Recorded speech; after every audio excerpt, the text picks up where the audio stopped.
To me, this feels a lot like your reaction to being named in one of these manifestos. Now, you're of course not responsible for the words of somebody writing that document, but I do think that laughing at it is a real problem, because these are real families that are impacted by this violence. And I think our efforts towards talking about this have to start from a place of mutual respect, which is what I've heard from this side of the table. Now, the reason we don't have those numbers, I want those numbers as much as you do, but to say the numbers don't show something is simply not supported by the data.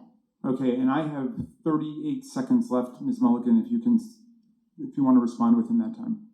The only thing I would add is that it's in the name. Terrorism, domestic terrorism, it terrorizes us. It terrorizes us in our homes. It terrorizes us in our schools. And to the points made by the other panelists, it is disproportionate to its impact on any individual life, and it's not. You reject the idea it's something that doesn't matter, or it doesn't really matter? Absolutely reject. Okay. All right, so here's where we are. Every member now has had 5 minutes and...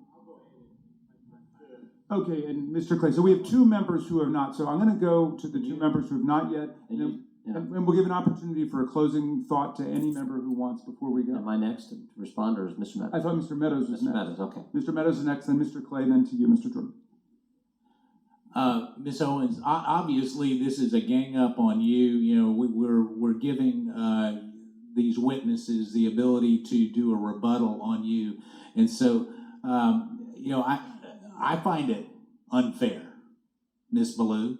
I mean, you know, candidly, for you to show mutual respect and then you to go after Ms. Owens, it's not appropriate. So, Ms. Owens, you can have 4 minutes and 34 seconds to respond. However, Can we yield for a second? I'll yield. Thank you. I believe, Ms. Owens, when you used the word hilarious, it was referencing the fact that no one had asked you a question. It wasn't to the subject matter of the hearing. Is that right?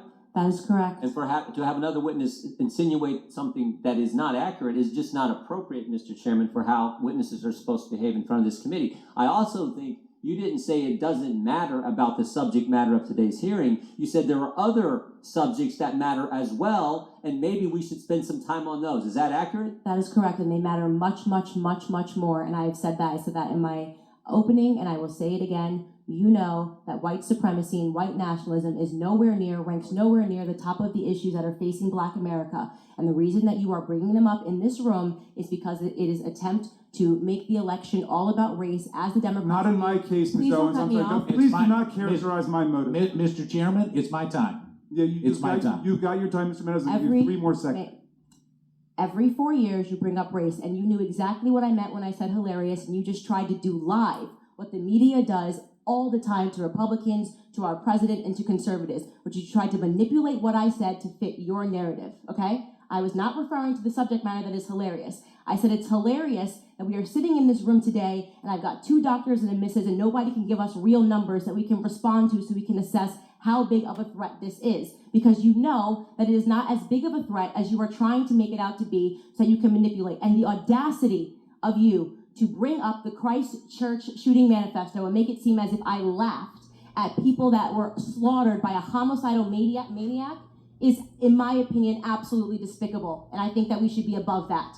To try to assign reality or any meaning to a homicidal maniac writing a manifesto, which, by the way, let the record show, also stated Spyro the Dragon, the child's cartoon, as a source of inspiration. He also cited Nelson Mandela as a source of information. I don't think that Nelson Mandela has inspired mosque shootings. You can correct me if you think I'm wrong. You would rather assign meaning to a homicidal maniac than to actually address the things that I said today that are actually harming Black America. Number 1, father absence. Number 2, the education system and the illiteracy rate. Illegal immigration ranks high, abortion ranks high, white supremacy and white nationalism, if I had to make a list again of 100 things, would not be on it. This hearing, in my opinion, is a farce, and it is ironic that you're sitting here and you're having 3 Caucasian people testify and tell you what their expertise are. Do I know what my expertise are? Black in America. I've been Black in America my whole life, all 30 years, and I can tell you that you guys have done the exact same thing every 4 years ahead of an election cycle, and it needs to stop.